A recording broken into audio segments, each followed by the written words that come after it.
Les saludo en el amor del Señor y que la gracia de su presencia nos bendiga en esta mañana a través de la actividad del Espíritu Santo en cada uno de los miembros de la Iglesia de Cristo.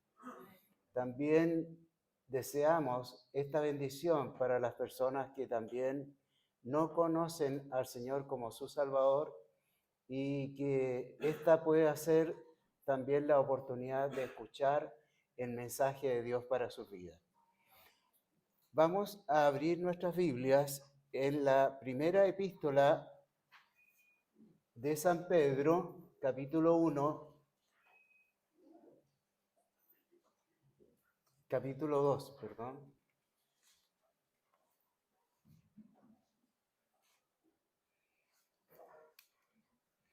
Solamente el versículo número 9. Primera de Pedro, capítulo 2, versículo 9. Puesto en pie, dice así la palabra del Señor. Mas vosotros sois linaje escogido, real sacerdocio, gente santa, pueblo adquirido, para que anunciéis las virtudes de aquel que os ha llamado de las tinieblas a su luz admirable. Oremos. Padre nuestro que está en los cielos, Señor, nos dirigimos delante de su presencia, Señor, ante su palabra que nos entrega en esta mañana. Y le rogamos, Señor, que usted sea dando la iluminación a nuestras vidas para poder sacar, Señor, ese alimento hacia nuestra vida espiritual, para que sea el aumento para nuestra fe y para el reforzamiento de nuestra vida como hijos de Dios. Le rogamos que su palabra se haga viva en cada uno de nosotros en el amor de Cristo. Amén. Asiento, hermanos. La era apostólica era una época en que se estaba desarrollando y formando la Iglesia de Cristo.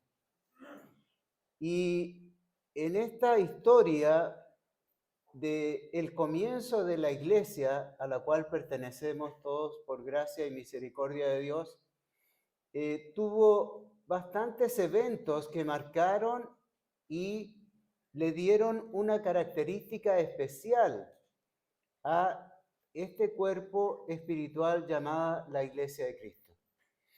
Y vemos que la vida de aquellos primeros cristianos no fue una vida fácil.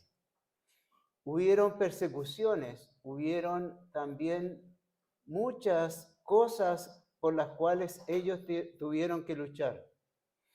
Y vemos que a través de la historia y hasta nuestros días, vemos que es lo mismo también en el día de hoy.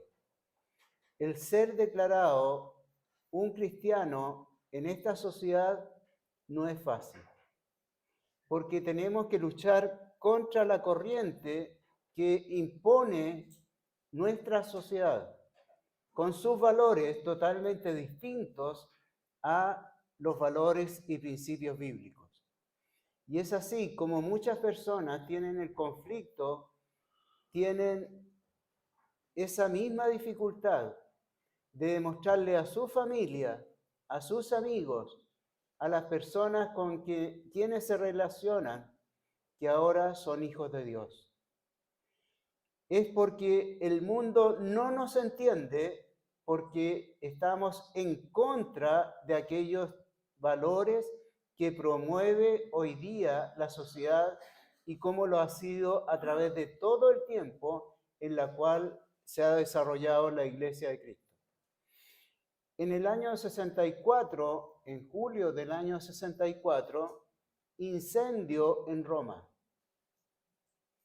Nerón, para poder elevar edificios portentosos para que su nombre fuera reconocido como un gran emperador, sin embargo, él le sale todo mal, porque la gente que fueron quemadas sus hogares, aquellos edificios, aquellas personas que quedaron sin hogar, se levantaron en contra de Nerón y querían sacarlo de su lugar en la cual él estaba gobernando. Y para poder aquietar al pueblo, les echó la culpa a los cristianos. Y es así como vemos que hay grandes persecuciones del Imperio Romano y la minoría, que eran los cristianos en aquel imperio, tuvieron que sufrir grandes consecuencias, dando inicio a una cacería cruel y despiadada en contra del cristiano que vivía en aquel tiempo. Y precisamente la carta de Pedro está dirigido en esta situación histórica en la cual se estaba desarrollando la Iglesia de Cristo. Nos vamos a Primera de Pedro, capítulo 1, versículos 1 y 2. Y dice lo siguiente: apóstol de Jesucristo, a los extranjeros esparcidos en Ponto, en Galacia, en Capadocia, en Asia y en Bitinia, elegidos según la presciencia de Dios Padre en santificación del Espíritu, para obedecer y ser rociados con la sangre de Jesucristo. Gracia y paz os sea multiplicada. El objetivo de esta carta es animar a los cristianos que frente a las dificultades que ellos estaban enfrentando, ellos estaban siendo esparcidos, tuvieron que salir de la ciudad de Roma y empezaron a vivir en el Asia, en toda el Asia, en todas estas ciudades o lugares que marca aquí Pedro. Ellos tuvieron que arrancar de la persecución que se produjo en la ciudad de Roma. Y es frente a aquella dificultad, aquella persecución que se estableció en contra de los cristianos, Pedro redacta esta epístola, esta carta hacia aquellos cristianos, de animarles frente a las dificultades que estaban viviendo, las circunstancias que estaban rodeando a la iglesia de Cristo. Y es así también para los tiempos de hoy, en la situación que vive la historia de la iglesia que estamos desarrollando con nuestras propias vidas. La sociedad no nos acepta, no aceptan los valores. Es más, se ríen, se mofan de las cosas que son sagradas, que son las cosas de Dios. Y es así como también es un ánimo para nosotros en el tiempo que nosotros estamos viviendo y desarrollando la historia de la Iglesia de Cristo en el día de hoy. Por lo tanto, entendiendo el ánimo y el contexto histórico de lo que significaba esta epístola dada a aquellos cristianos, vamos entendiendo en profundidad lo que está escribiendo Pedro. Y que en el versículo 9 del capítulo 2, nosotros vemos que hay un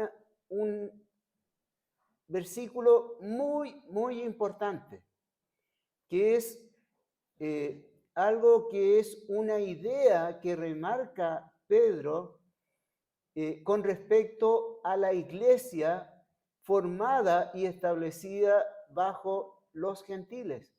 No era solamente para los judíos el ser llamado el pueblo de Dios, sino que ahora no hay acepción de personas. Todos somos parte del pueblo de Dios. Y eso es lo que remarca Pedro en esta epístola, señalando en aquel versículo tan importante de Primera de Pedro, la forma como nosotros tenemos que reforzar nuestra creencia, el ser hijo de Dios, en esta verdad tan importante que está destacando Pedro. Nosotros no somos cualquier cosa, somos parte del pueblo de Dios y tenemos que sacar la vista de los problemas, de las situaciones que están envueltas en nuestra vida. Las dificultades muchas veces causan un gran pesar en nosotros como hijos de Dios. Y tenemos que cambiar el otro lado de la moneda, de aquella cosa negra, dificultosa, tal vez penosa para la vida cristiana. Tenemos que ver el otro lado de la moneda. ¿Quiénes somos en realidad en las manos de Dios? Somos un pueblo adquirido, ¿no es cierto? Somos gente importante para Dios. Y eso es lo que hace Pedro de poder cambiar esa realidad, esa penumbra, ¿no es cierto?, en la que vivían aquellos cristianos, de cambiarlo y establecer valores que deberían mantener y apreciar en su vida como hijos de Dios.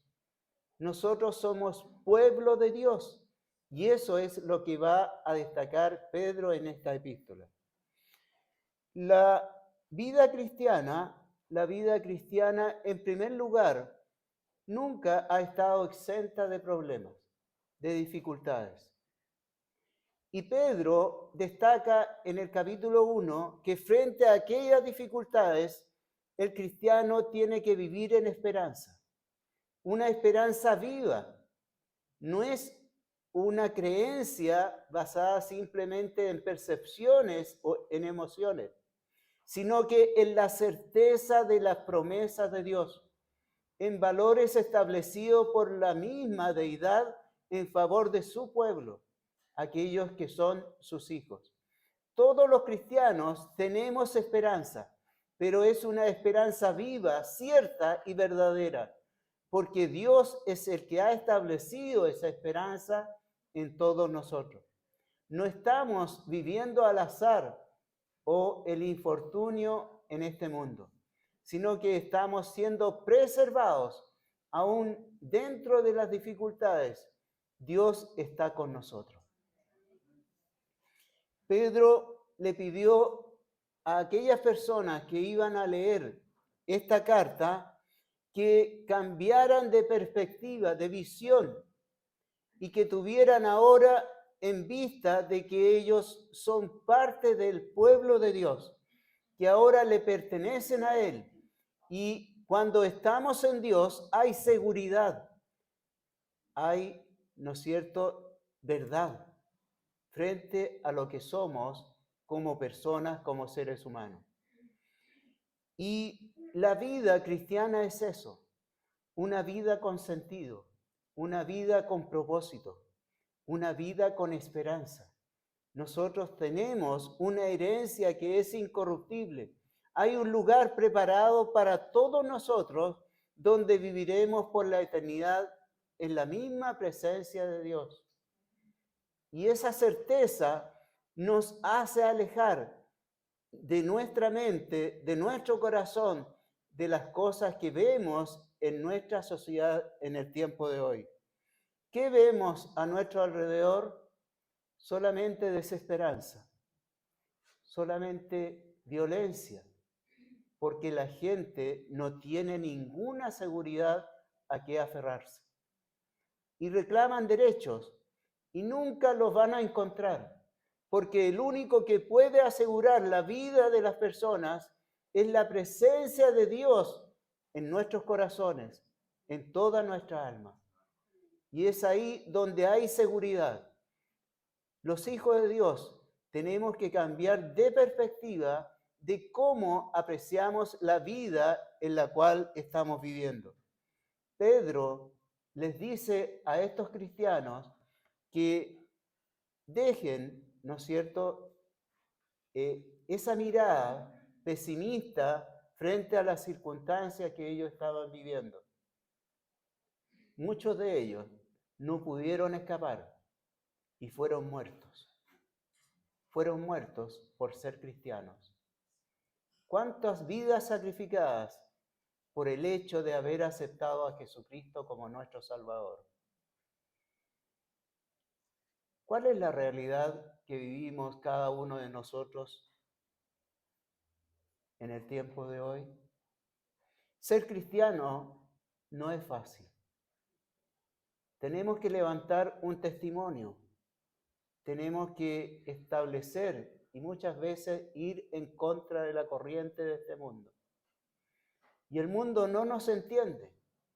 Y muchas veces las personas se aferran a una esperanza en la política. El cristiano es mucho más completo cuando entrega su vida a Dios. Tal vez esa esperanza la ponen en la filosofía, en el razonamiento humano, pero ahí no encuentran la respuesta que necesita la existencia del alma. Tal vez ponen su esperanza en los bienes materiales y luchan toda su vida por establecer una gran fortuna en la cual les dé la seguridad. Pero ¿qué sucederá al momento de nuestra muerte? ¿Todo eso sirve? Eclesiastés nos dice que todo lo que se logra en esta vida es simplemente vanidad. La única certeza es la que produce la presencia de Cristo en nuestras vidas. Cuando su sangre nos lava y nos limpia de todo pecado, por el mérito del sacrificio hecho en la cruz del Calvario, en la cual nosotros tenemos que aceptar aquella sangre para el perdón de nuestros pecados. Y cuando eso sucede, dice en el versículo 3 que estábamos leyendo, en 1 de Pedro 1:3, dice: bendito el Dios y Padre de nuestro Señor Jesucristo, que según su grande misericordia nos ha regenerado en esperanza viva. Hay un nuevo nacimiento. La regeneración es un cambio, no solamente de pensamiento o de forma de vivir. Es un cambio interno que está en lo más profundo de nuestra naturaleza. Todo nuestro ser cambia por la presencia de Cristo. ¿Por qué? Porque somos hechas nuevas criaturas. Tenemos una nueva mente, no una mente simplemente que ha adoptado nuevos valores, sino que ahora hay un motor nuevo que impulsa la vida del ser humano que ha puesto su vida en la sangre de Cristo, en el sacrificio de Cristo en la cruz del Calvario. Y esa transformación es radical, es completa. no se va haciendo parcialmente, sino que es completa, porque la obra de Cristo es perfecta para la salvación de todos los pecadores. Y gracias damos a Dios por ello, porque mediante el sacrificio de Cristo nosotros podemos ser convertidos en nuevas criaturas por la presencia y la obra de Cristo en favor de nosotros. Cristo es el cambio que necesita el ser humano a través de todos los tiempos. Amigo, necesitas a Cristo. Amiga, necesitas acercarte a los pies de Cristo. Él puede transformar tu vida, como lo ha hecho con millones de cristianos, que nosotros podemos testificar y testimoniar al mundo que ahora somos nuevas criaturas. Tenemos un nuevo nacimiento del día en que nosotros aceptamos a Jesucristo como nuestro Salvador. Es el hecho más importante de la vida del ser humano. Es más importante que el nacimiento de un hijo. Es más importante que el día del casamiento de cada persona. Es más importante del logro que se obtiene al alcanzar algún título. Porque este cambio es trascendental. Y esto significa que va más allá de esta vida. Produce un cambio en la herencia eterna de nuestra alma en relación a aceptar a Cristo o no.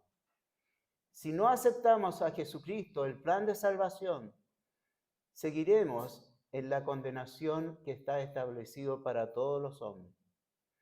Y es por eso que nosotros apelamos al gran amor de Dios que se manifieste en favor de aquellos que no han alcanzado todavía la salvación. Que lo hagan por la misericordia de Dios. Dios es grande en su misericordia para que Él pueda manifestar su amor en la vida del ser humano pecador. Él nos ama y es por eso que entregó a Jesucristo muriendo en la cruz del Calvario para que nosotros podamos ser nuevas criaturas. El nuevo nacimiento que nos habla Pedro. Pedro, ¿quién era Pedro? Pedro nos cuenta la historia que él era un discípulo de Juan. Y cuando aparece Jesús en la escena del mundo, es llevado por su hermano Andrés y se lo presenta al maestro. Y desde ese día, durante 3 años, estuvo al lado de Jesús.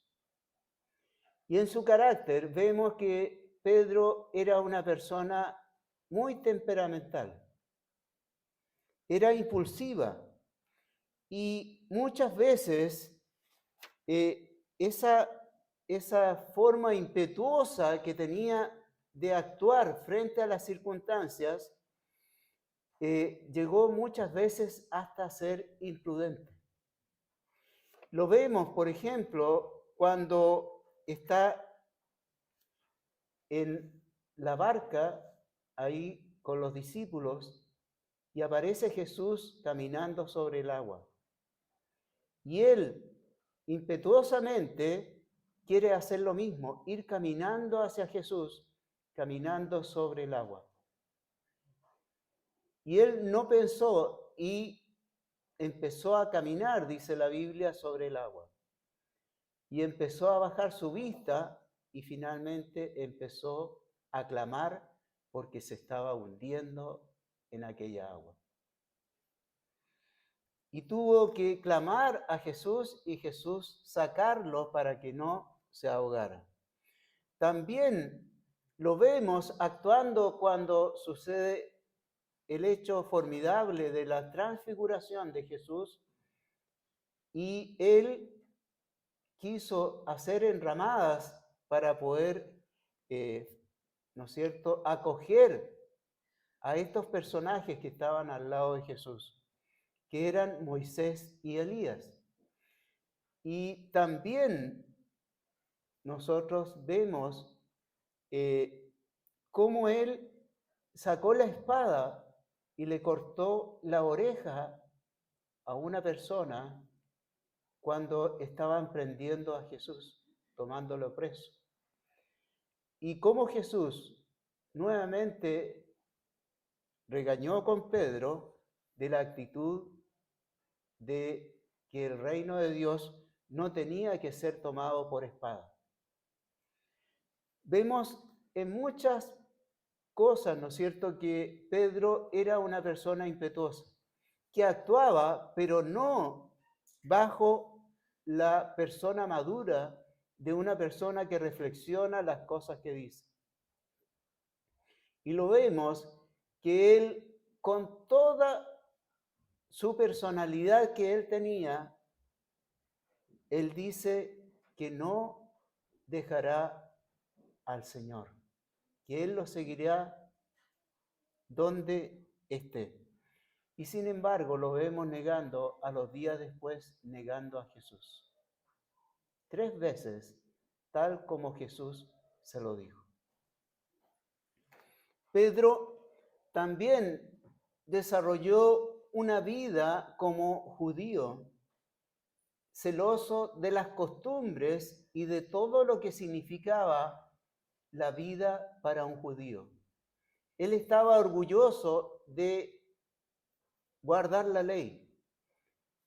La ley era muy importante para Pedro y tuvo dificultades con Pablo, porque él estaba estableciendo que para los primeros cristianos, estos tenían que guardar aspectos de la ley para poder ser considerados dentro de la iglesia de Cristo.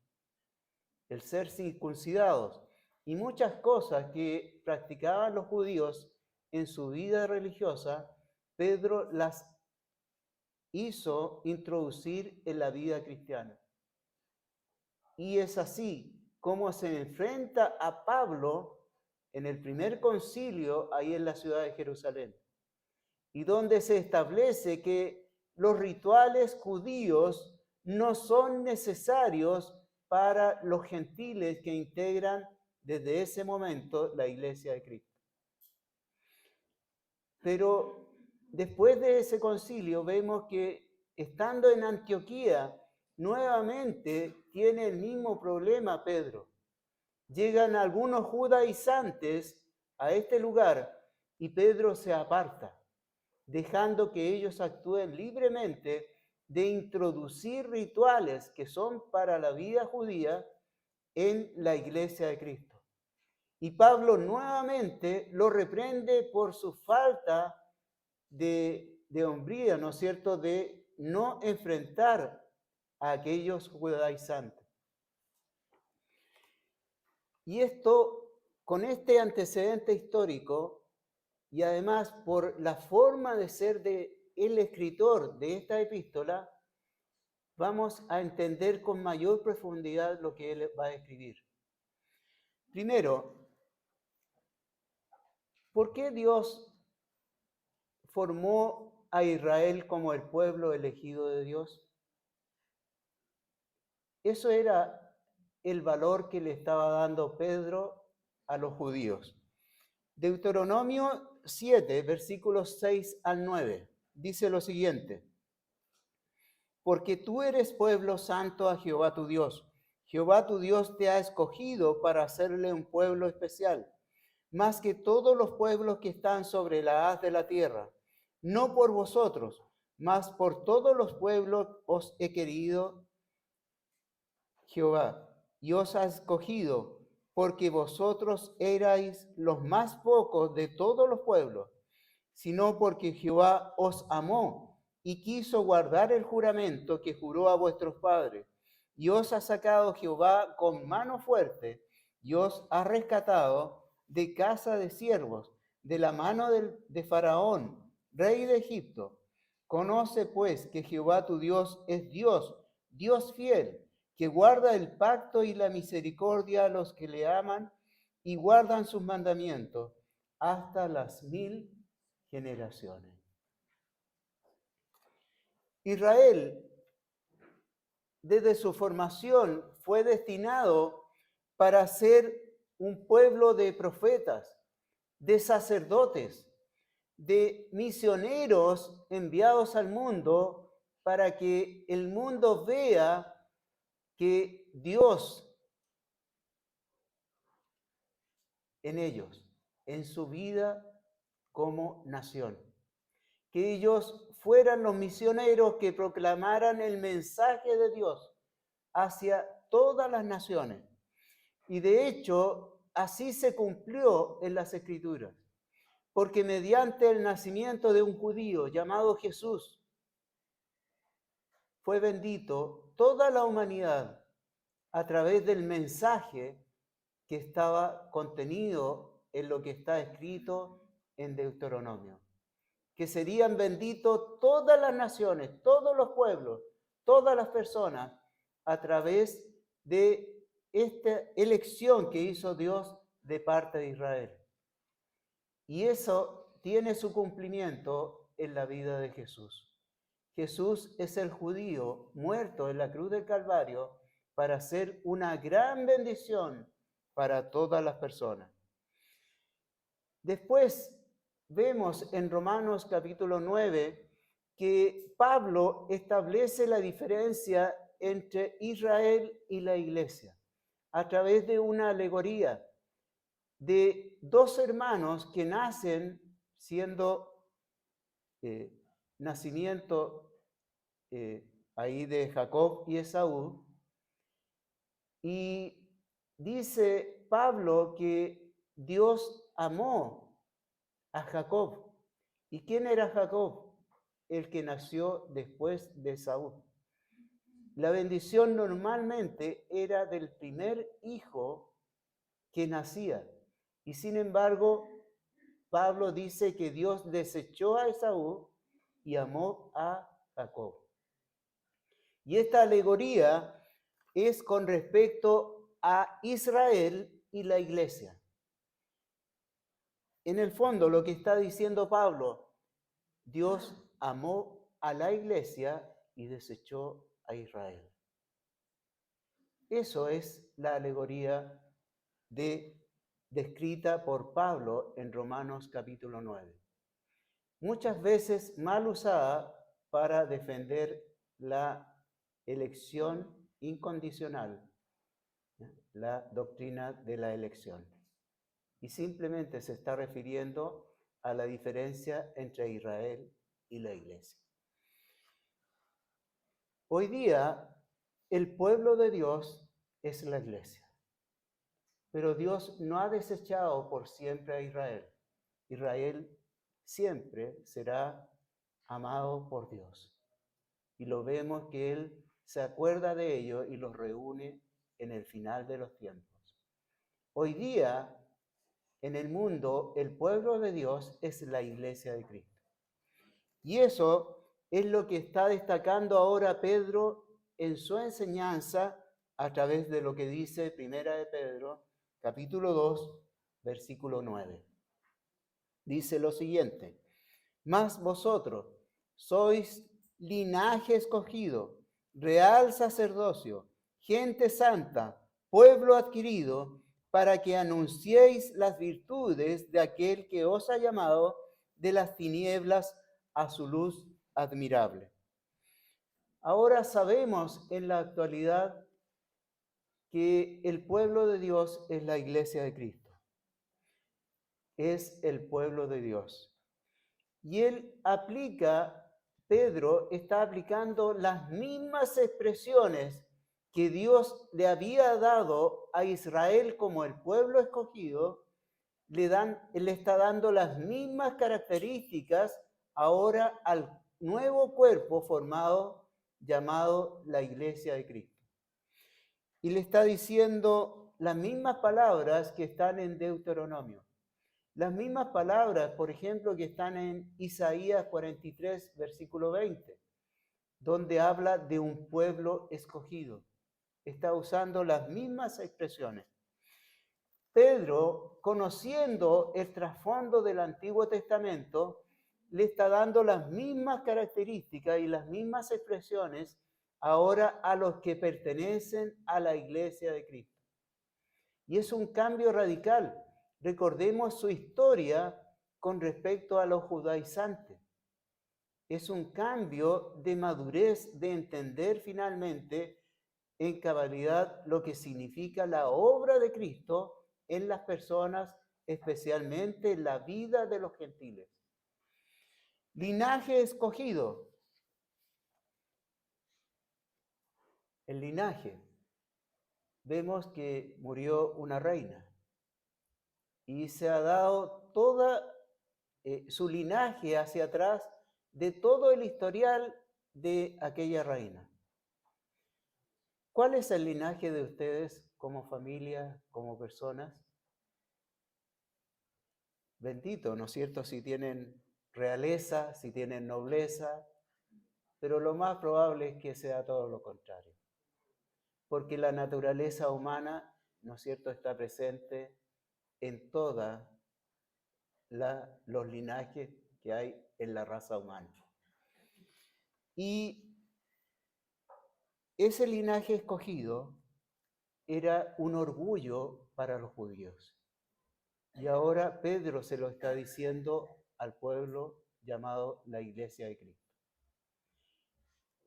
¿Cuál es el linaje que está apuntando Pedro? Dice en Juan 15:16, no me elegisteis vosotros a mí, mas yo os elegí a vosotros. Está hablando de la Iglesia de Cristo. Y en Efesios 1:4 dice lo siguiente, según nos escogió en él antes de la fundación del mundo. ¿De dónde viene nuestro linaje? Ese linaje que está hablando Pedro, ese linaje fue adquirido antes de la fundación del mundo, en la persona de Cristo. Por eso nosotros somos llamados el pueblo de Dios, porque tenemos un linaje que nos une a través de todos los tiempos a los que somos cristianos, la bendita sangre de Cristo derramada en la cruz del Calvario. Todos los cristianos tenemos la misma sangre, la sangre del Hijo de Dios, que se vino a ser como uno de nosotros para que nosotros seamos parte de su pueblo, parte de aquella elección que Él ha hecho antes de que todas las cosas fueran formadas por el poder de Dios.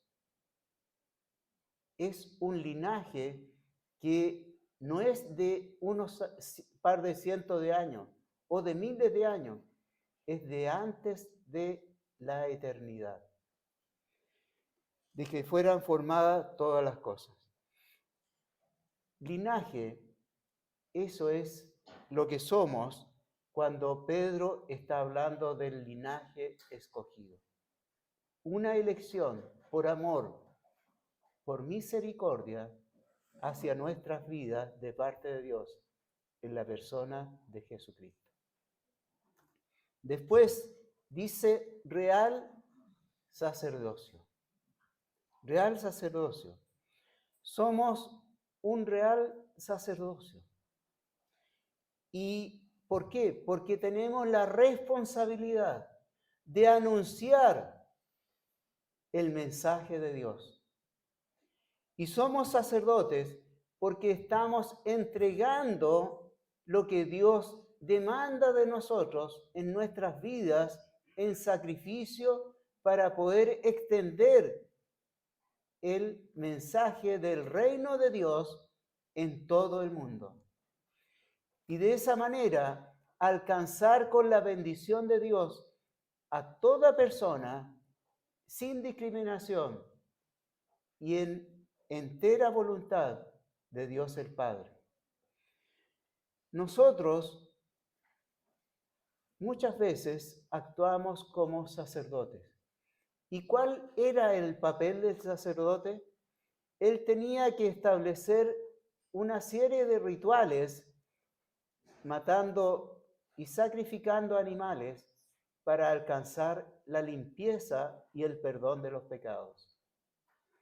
¿Y qué es lo que hacemos nosotros cuando oramos por las necesidades de las personas? Es un oficio sacerdotal. Estamos pidiendo e intercediendo a través de nuestra oración. Y es por eso que nosotros somos llamados real sacerdocio. Porque a través de la actividad de nuestra oración en favor de las personas, estamos llegando a la misma presencia de Dios, donde está el trono de Dios. Y le estamos diciendo, estamos orando por tal y cual persona. Somos real sacerdocio. Y ese sacerdocio también lo puede establecer hasta un niño. ¿Cuántas personas han llegado por la actividad sacerdotal de un niño en una familia? Ese niño que está preocupado del día de la escuela bíblica, de poder participar en las cosas de la iglesia. Eso también es una actividad sacerdotal. Gente santa. Para los creyentes, esto es muy importante. Pedro lo destaca en el capítulo 1 de esta misma epístola. Dice, sed santos, porque yo soy santo. Esta